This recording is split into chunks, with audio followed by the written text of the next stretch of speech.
By now you're familiar with the concept of a fraction such as 3/4 being represented in a set, whereas 3 of the 4 of the objects are blue. That's 3 out of the 4 are blue. Or as a part of a region where 3/4 of this square is blue, and whereas 1/4 is red. Today, let's take a look at how 3/4 can be seen as a division situation. Let's consider this situation where we have 3 objects divided by 4 people.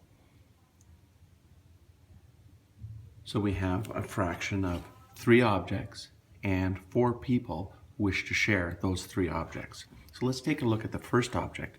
If everyone shares this first object, it would have to be divided into 4 equal pieces, and every group would get one of those pieces. And let's do the same for the second object. The second object would be divided into 4 pieces, and every person would share that object. And finally, for the third one as well, it would divide it into 4 pieces, and every group, or every group would get one of those pieces. And we see that when we're done, every one of those groups receives 3/4. 3 objects divided by 4 people, and the result is that every group gets 3/4. Let's consider another situation.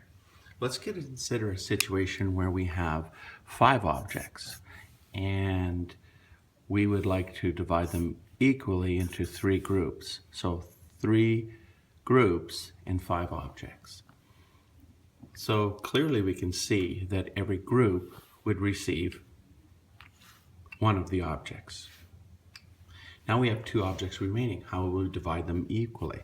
Well, let's take the 3 groups and have them share this object. And if we do that, we would divide it into 3 equal parts, and each group would receive one of those parts. And we could do the same with the very last object, the 5th object. We could divide it into 3 parts and give one of the pieces to each of the groups.